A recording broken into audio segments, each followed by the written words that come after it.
दोस्तों नमस्कार, मैं हूँ विनीता यादव। जब बात हो रही है लोकसभा चुनाव की और लोकसभा चुनाव में बात हो रही है कि किसकी कुंडली क्या असर दिखाएगी, क्या उससे फ़र्क पड़ेगा। जब हम इस पर चर्चा कर ही रहे हैं, तो चर्चा करना लाज़मी हो जाता है इस देश के सबसे विवादित व्यक्ति को लेकर। उस व्यक्ति को लेकर जो कि आज की तारीख में देश की आधी संपत्ति का मालिक है। जी हाँ, गौतम अडानी। गौतम अडानी का नाम जो है इन तमाम बड़े नेताओं की ज़बान पर आते ही उनके ग्रह पलट जाते हैं, किसी के डूब जाते हैं और कोई उनके नाम को दम से उठाता है तो उसके ग्रह उससे उठ जाते हैं। क्या वाक़ई में ये ग्रहों की चाल गौतम अडानी की कुंडली पर भी कुछ बड़ा असर कर रही है? किस तरह की उनकी कुंडली है, अब तक मैंने नहीं देखा है कि गौतम अडानी की कुंडली पर कभी कोई चर्चा हुई हो। तमाम नेताओं की कुंडली पर हमने चर्चा की है और जगह भी आप देखते हैं, लेकिन गौतम अडानी की कुंडली पर आपके सामने आज हम चर्चा करने जा रहे हैं। क्या पिछले इतने सालों में किस वजह से उन्होंने इतना पैसा कमाया और क्या आगे भी इसी तरह से कुछ साल रहने वाला है या फिर उनका सूर्यास्त होने वाला है, ये समझने की जरूरत है। और हमारे साथ इस वक्त जुड़ गए हैं एस्ट्रोलॉजर सिद्धांत सहगल जी। और सिद्धांत जी से ही हम ये बात समझेंगे कि गौतम अडानी की कुंडली आपके पास है, गौतम अडानी की कुंडली क्या कहती है। जी नमस्कार विनीता जी और आपके दर्शकों को भी मेरा प्रणाम। अडानी जी की जो कुंडली है वो वृष लग्न की कुंडली है तथा कुंभ राशि की कुंडली है।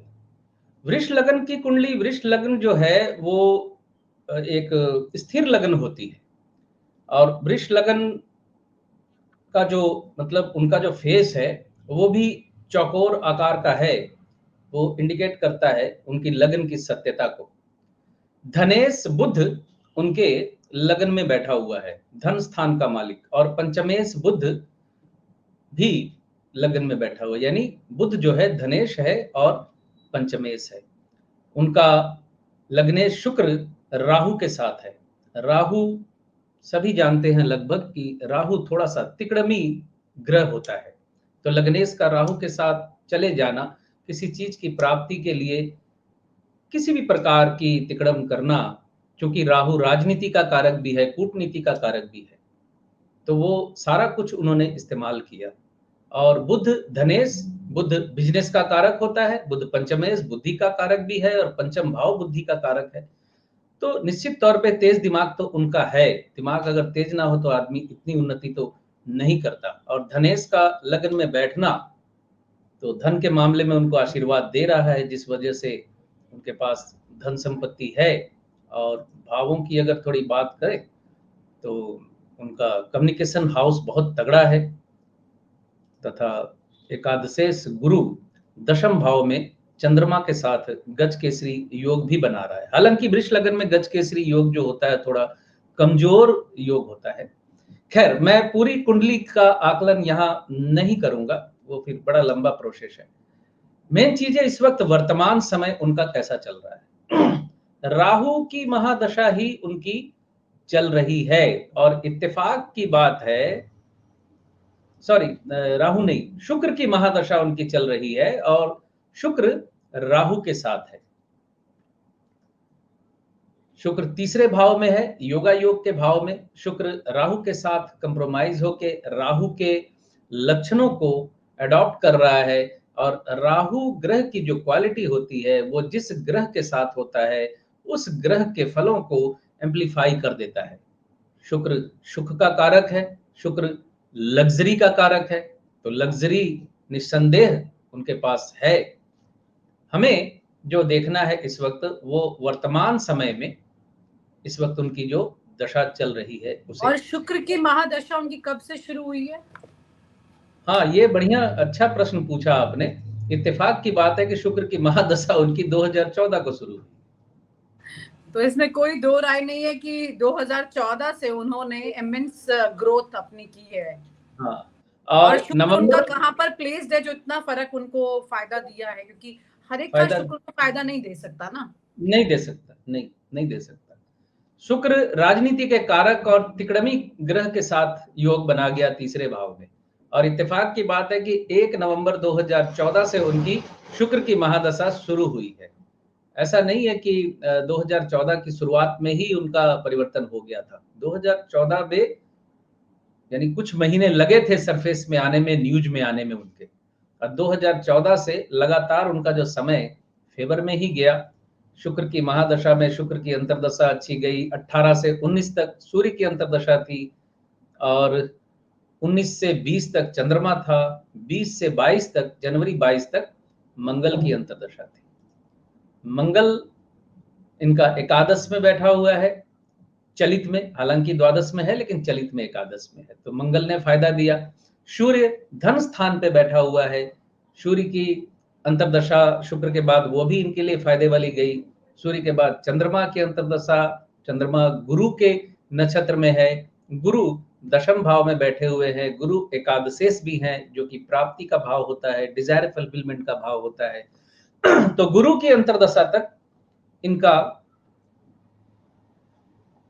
अश्वमेध यज्ञ का जो घोड़ा था लगातार चलता रहा, टकबक टकबक। 1 जनवरी 2022 से शुरू हुई इनकी राहु की अंतर्दशा।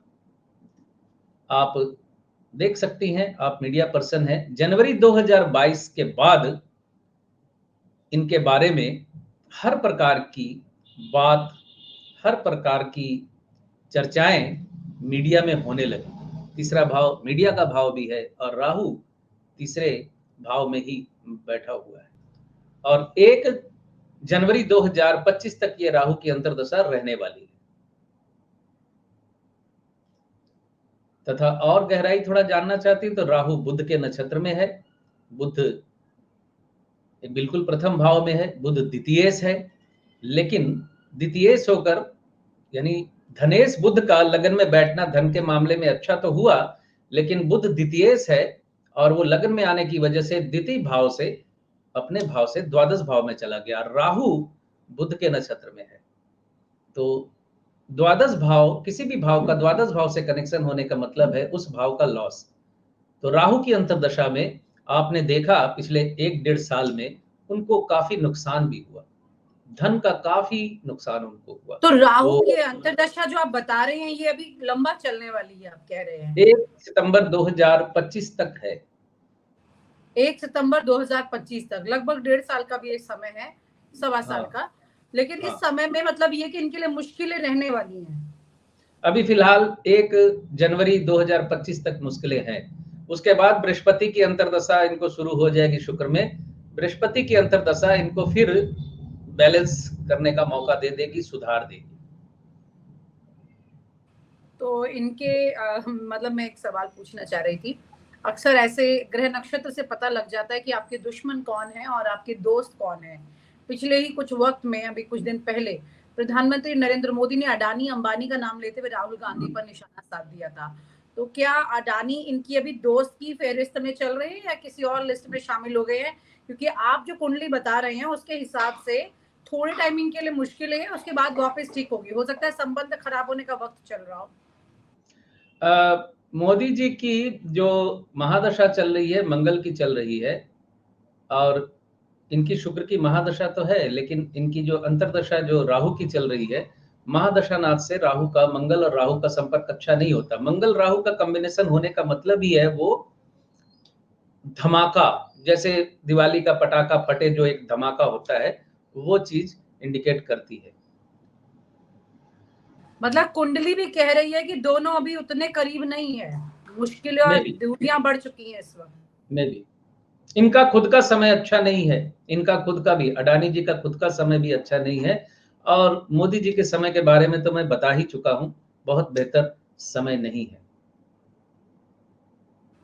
अच्छा, तो लेकिन जिस तरह से इनको अपने जीवन में अभी फायदा हुआ है 2014 से, क्या इसी तरह का फायदा इनको जीवन में दोबारा मिलेगा या अब इसके स्तर से नीचे रहेंगे? क्योंकि अपने जीवन का सबसे बेस्ट टाइम इन्होंने 2014 से देखा है।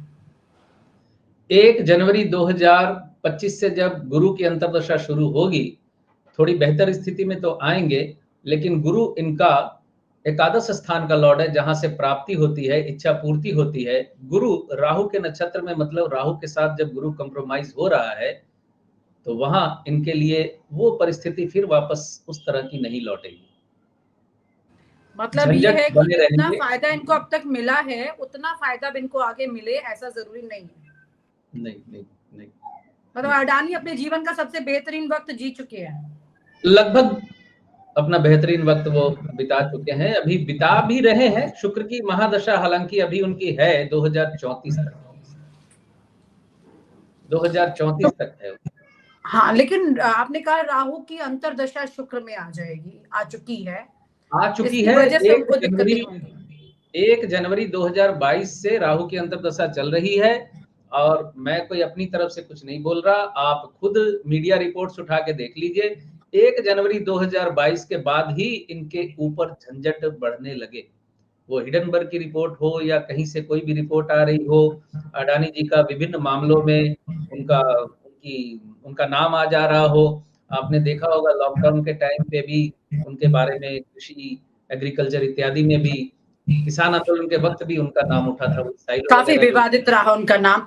तो उन पर बिल्कुल, ये एक मैं बात समझना चाहती हूँ, कुंडली में ये चीजें क्लैरिटी से आ जाती हैं कि आपका नाम बदनाम कब हो रहा है और आपके कर्म कब खराब हो रहे हैं। इनकी बिल्कुल। कुंडली के ग्रह नक्षत्र कहाँ पे ये बता रहे हैं कि ये अपने गुड कर्मास में कुछ डिरेल्ड हुए हैं, किस तरह के व्यक्ति हैं, और जो चीजें इन्हें नहीं करनी चाहिए थी क्या उन्होंने इस तरह की कुछ चीजें की हैं। क्योंकि इनका जो साम्राज्य है उसको लेकर के कई तरह के सवाल और संशय लोगों में उठते रहे हैं, क्योंकि ड्रग्स के भी व्यापार से इनका नाम खुलकर जोड़ा गया है, बहुत सारी चीजें हैं। तो क्या वाकई में आपको ऐसा लगता है कि ये सब चीजें भी इस कुंडली में दिख रही हैं कि अडानी मल्टीपल बिजनेस में, गलत बिजनेस में भी कुछ जुड़े हुए हैं? विनीता जी, मैं आपको यहाँ सिर्फ एस्ट्रोलॉजिकल स्टेटमेंट दूंगा, सिर्फ ग्रह के बारे में। बिल्कुल बिल्कुल, एस्ट्रोलॉजिकल बताइए। राहु, बिल्कुल प्लेन शब्द में मुझसे अगर कोई पूछे तो राहु गुंडा प्लैनेट होता है। यस। राहु, हाँ, राहु नेगेटिविटी का प्लैनेट होता है। जैसे मैं आपको कहीं पर उदाहरण मैंने किसी पुलिस अफसर को दिया था कि मंगल जो है, एक ही मंगल, मंगल जो है एनर्जी और ताकत का प्रतीक है, और ये ताकत जिसके साथ जुड़ती है वो असर आपको दिखता है। यही मंगल सूर्य के साथ अगर बैठेगा, तो मैंने पुलिस अफसर को कहा था कि आपकी कुर्सी पे बैठा हुआ आदमी दिखेगा, और वही मंगल राहु के साथ होगा तो आपके सामने वो बंदा लॉकअप में दिखेगा। मतलब दोनों, मंगल दोनों जगह है।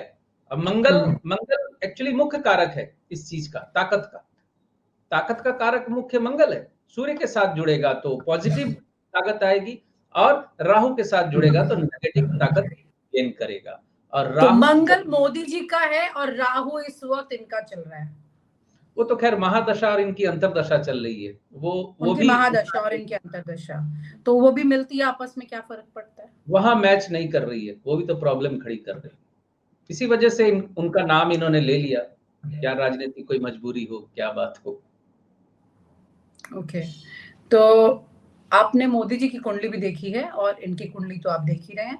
दोनों की कुंडली के बीच में क्या गुड टाइमिंग, जैसे मैंने पूछा कि अडानी जो है उनके जीवन का बेहतरीन वक्त क्या वो जी चुके हैं, आपने कहा हाँ, आगे होंगी चीजें लेकिन इतनी बेहतरीन नहीं होंगी।